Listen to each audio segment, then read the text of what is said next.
ఆ లిరిక్ నేనే రాశా. సరే, ఇది నువ్వు దయ్యాన్ని పంపించేవా, అది వాడిన మైక్ ఇది. ఓ మంచిదే కదా డార్లింగ్, ఆ దెయ్యం వల్లే 4 డబ్బులు వస్తున్నాయి ఇప్పుడు. అంటే బస్ బస్ స్టాప్ నుంచి ఈరోజు ఎయిర్పోర్ట్ దాకా వచ్చావు, ఎయిర్పోర్ట్ వచ్చేసాను. అంతే. ఫ్లైట్ ఎక్కడమే ఆలస్యం. ఫ్లైట్ ఎక్కి తిరిగేసి కూడా వచ్చేసాను. సక్సెస్ ఫ్లైట్ ఎక్కిస్తున్నావా లేదా మమ్మల్ని? అది నీ చేతుల్లోనే ఉంది, నువ్వే కొడుతున్నావు అక్కడ. నా పని అయిపోయింది.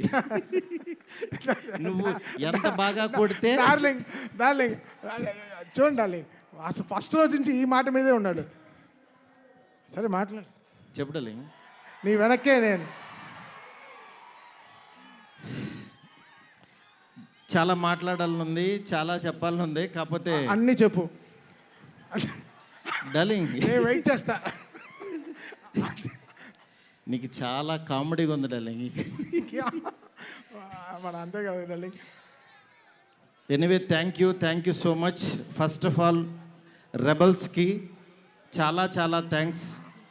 ఎందుకంటే నేను తీసిన సినిమాని బిగినింగ్ నుంచి నన్ను ఎంకరేజ్ చేస్తూ ఇంత దూరం తీసుకొచ్చారు. అసలు ఈ సినిమా, ఈ మూమెంటు, ఈ ఈవెంటు ఇక్కడికి వస్తాను అని అనుకుంటున్నానంటే కారణం ఇద్దరే. ఒకళ్ళు నా కింగ్ సైజ్ కట్అవుటు రెబల్ స్టార్, అట్లాగే ఈ సినిమాని మేమెంత ప్రేమించినా సరే వెనకడుగు వేయకుండా మమ్మల్ని నడిపించిన వ్యక్తి విశ్వాస్ సార్. విశ్వాస్ సార్, మీకు ఎప్పటికీ రుణపడి ఉంటాను సార్. ఎందుకనంటే ఆయన లైఫ్ పెట్టేశారు ఈ సినిమాకి. పీపుల్స్ మీడియా మొత్తం, పీపుల్స్ మీడియా స్టాఫ్ కానీ, పీపుల్స్ మీడియాలో పనిచేసే ప్రతి ఒక్కళ్ళు కానీ, మనం ఈరోజు ఏదో ఇది నేను చెప్తున్నాను, ఒక సాదా సీదా ఒక ఫంక్షన్ కాదు ఇది. దీని వెనకాల చాలా చాలా కష్టం ఉంది, అంత ఈజీ కాదు. మేము ఒక రెబల్ స్టార్ని తీసుకుని వచ్చి, ప్రభాస్ గారిని తీసుకుని వచ్చి భోజనం పెట్టి పంపించేసే అలాంటి సినిమా తీయలేదు ఇది. ఆయన్ని తెచ్చుకున్నప్పుడు అలాంటి ఆ రేంజ్ ఫుడ్డే పెట్టాలని ఫిక్స్ అయ్యాం. అందుకని మీకు నేను చెప్తున్నాను, థియేటర్కి వచ్చిన వాళ్ళకి మాత్రం 100% ఎంత ఎఫర్ట్ పెట్టామో మీకు కళ్ళకు కనపడుతుంది. నెక్స్ట్ అసలు ఈ జర్నీ ఇక్కడ కొంచెం మాట్లాడాలి. నన్ను మా ఫ్రెండ్స్ అందరూ మాట్లాడమని చెప్తున్నారు. అంటే కథల్లోనూ, చరిత్రలోనూ, పుస్తకాల్లోనూ వింటూ ఉంటాం, ఆ దేవుడు అలా కిందకి దిగొచ్చాడు, కనకదుర్గమ్మ ఒక రిక్షావాడు కోసం కిందకు వచ్చింది, ఇట్లా వింటూ ఉంటాం, ఆ పుస్తకాల్లో చదువుతూ ఉంటాం. నా రియల్ లైఫ్లో ఆదిపురుష జరుగుతున్నప్పుడు బాంబే నుంచి కాల్ వచ్చింది. ఆయన రాముడు గెటప్లో ఉన్నప్పుడు ఈ మారుతి వెళ్ళాడు ఆయన దగ్గరికి. వెళ్ళిన తర్వాత అలా మా పరిచయం స్టార్ట్ అయింది. ఆయన ఆ రోజు బాగా నవ్వించానని అనుకున్నాను. కానీ ఆయన అంటే ఆయనకు అసలు అవసరం లేదు. ఎందుకంటే బాహుబలి హీరో. కాశ్మీర్ వెళ్ళినా, ఆఫ్రికా వెళ్ళినా, ఇంకెక్కడికో మసైబారా అని ఏదో మారుమూల గ్రామం సౌత్ ఆఫ్రికాలో ఎక్కడో వెళ్ళాం. వెళ్తే నేను ఫిలిం డైరెక్టర్ని అన్నా. అవునా అన్నాడు, పైనుంచి కింద చూశాడు. నా హీరో ఎవరో తెలుసా అన్నా. అంటే ఎవరని అన్నాడు. ప్రభాస్ అన్న. ఓ బాహుబలి హీరోనా అన్నాడు. అంటే మసైబారాలో ఒక వేరే జాతి వాళ్ళకు కూడా తెలిసిపోయారు ఆయన. నిజంగా రాజమౌళి గారికి ప్రతి డైరెక్టరు చాలా చాలా చాలా రుణపడి ఉన్నాం. ఎందుకనంటే ఇవాళ ప్యాన్ ఇండియా అని అందరూ కాల్ రేస్కి తిరుగుతున్నాం, కానీ ఒక వ్యక్తి లైఫ్ పెట్టేసి ఒక మీడియం రేంజ్ హీరోని ఒక ప్యాన్ ఇండియాకి పరిచయం చేసి ప్రపంచానికి ఈరోజు ఒక పెద్ద కటౌట్ని నిలబెట్టారు ఆయన. నిజంగా మనం ఒక తెలుగు ఇండస్ట్రీకి ఈరోజు ఒక స్వర్ణయుగం లాంటిది. ఒక సుకుమార్ గారు, ఒక సందీప్ రెడ్డి వంగ, ఒక ప్రభాస్ గారు, అల్లు అర్జును, ఇట్లా అసలు ఎంతమంది, ఎన్టీఆర్ గారు, ఇట్లా రామ్ చరణ్, ఇట్లా ఎంతమంది స్టార్స్ తయారవుతున్నారు. నాలాంటి ఒక మిడ్ రేంజ్ సినిమాలు ఒక 11 సినిమాలు చేశాను. నా రేంజ్లో నేను చేసుకుంటూ వెళ్ళిపోతున్నా. అలాంటి వాడిని కూడా నువ్వు ఇక్కడ కాదురా బాబు, నువ్వు రెబల్ యూనివర్సిటీలో జాయిన్ అవ్వు, నువ్వు పెద్దోడవు అని ఆ వ్యక్తి తీసుకొచ్చి నన్ను ఇక్కడ నుంచోబెట్టారు. ఈరోజు నిలబడి మాట్లాడుతున్నా. నేను రాశాను, నేను తీశాను, కానీ నా వెనకాల ఉన్న శక్తి మామూలు శక్తి కాదు. అది ఆయన యాక్టింగ్ చేసి వెళ్ళిపోవటం కాదు, ఆయన లైఫ్ పెట్టేశారు. అది నన్ను అంటే ఆయన సినిమా పట్ల ఉన్న భక్తి, సినిమా పట్ల ఉన్న ప్యాషను, సినిమా ఆయన ఏకమైపోయిన తీరుకి అది మాటల్లో చెప్తే చాలా తక్కువైపోద్ది. నేను ఏదో కావాలని ఇట్లా పొగుడుతున్నట్టే ఇదని కాదు. ఆయన వేరే, ఆయన సినిమాతో ఏకమైపోయారు. మీ అందరు మనసుల్లో ఉన్నారు. ఆయన ఆ ప్రతిరూపం ఇవాళ మన ఎదురుగుండా కూర్చుంది అంతే. ఇలాంటి దీంట్లో ఈ రాజాసాబు 3 years తర్వాత చాలా కష్టపడి ఇక్కడ దాకా తీసుకొచ్చాం.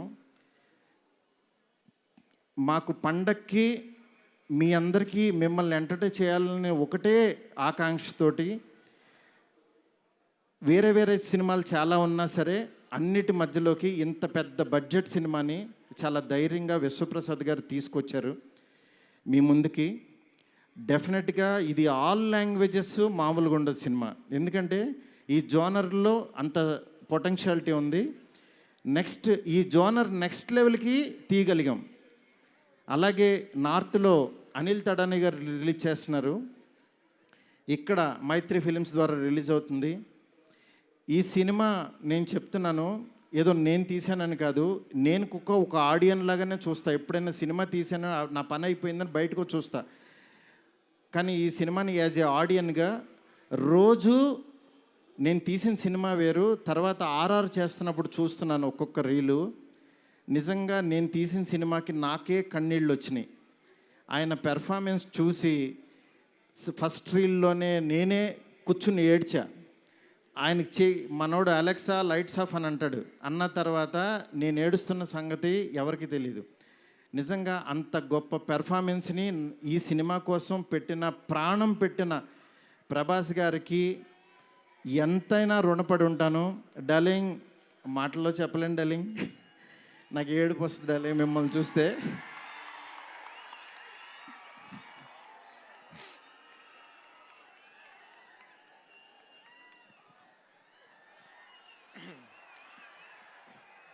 ఏ ఇష్యూనైనా టిష్యూ లాగా చూస్తావు, నువ్వు ఏడుస్తే బాధగా ఉండాలి. ఎస్కేన్, వీ నీడ్ యువర్ పవర్. ఇంకా ఇప్పడానికి ఏం లేదు, షర్ట్ ఇప్పటి యూ డిడ్ సంథింగ్ డార్లింగ్. నేను మీకు తెలీదు, ఎవరన్నా చనిపోయినా ఏడవను.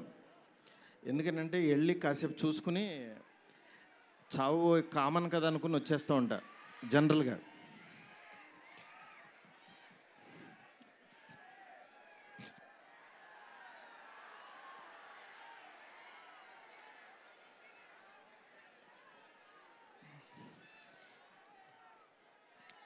ఓకే, సారీ డార్లింగ్, ఎందుకంటే ఇది ఉండిపోయింది లోపల, ఇదంతా నా స్ట్రెస్.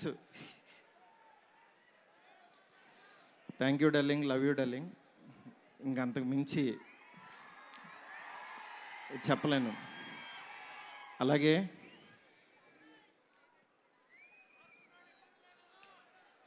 ఈ సినిమాకి మాలవిక, నిధి, రిధి ఒక్కళ్ళు కాదు, ప్రభాస్, సీనన్న, నెక్స్ట్ అట్లా ప్రతి ఒక్కళ్ళు చాలా ఎంత ఎఫర్ట్ పెట్టారు.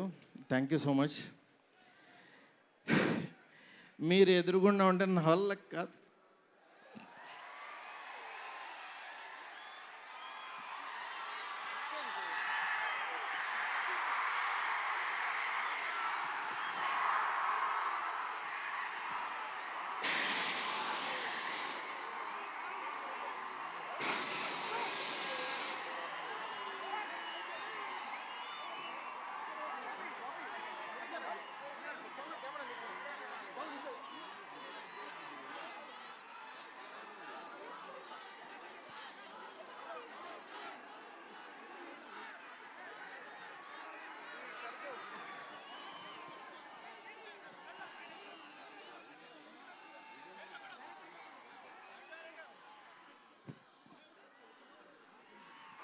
I know it's a very, very emotional moment.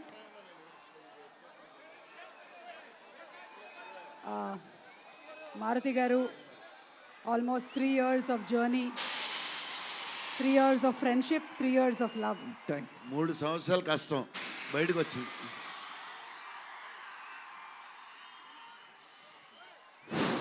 అయిపోయింది, నా పని అయిపోయింది, నా డ్యూటీ అయిపోయింది. నేను చెప్తున్నాను, సినిమా చూడండి అంతే. సినిమా చూడండి.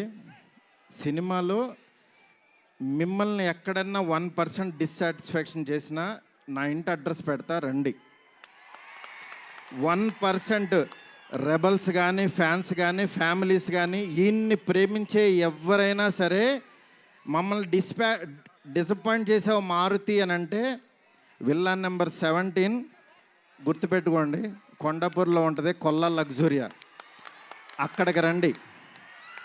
ఇన్ని రోజులు మట్టి నేను ఈయన ఫోటోని ఇట్లా చూపిస్తూ ఉన్నాను కదా, ఇప్పుడు ఈయన్నే చూపిస్తున్నా. Vishwa sir, please come sir. People media factory అధినేత టీజీ విశ్వప్రసాద్ గారికి గట్టిగా చప్పట్లతో ఆహ్వానం పలుకుదాము. Raja Saab he's the man, producer. He's the man. మీరు చూస్తున్నారు ఈయన ఎంత ఎఫర్ట్ పెట్టారు. Thank you so much, thank you so much.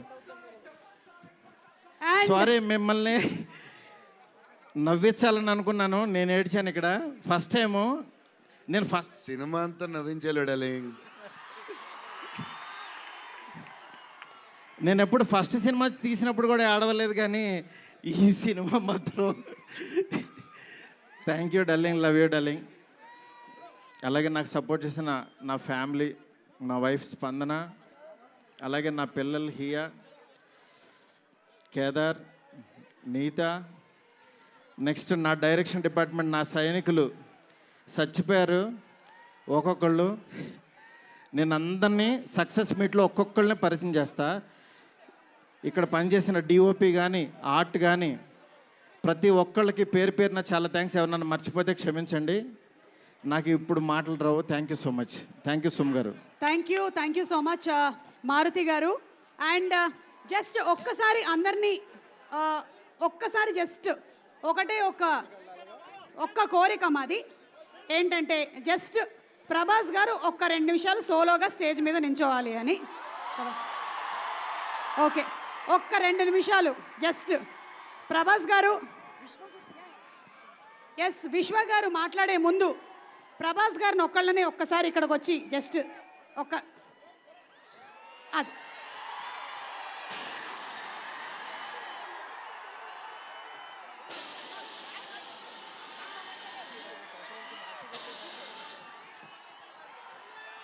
one of India's biggest superstars, our darling rebel star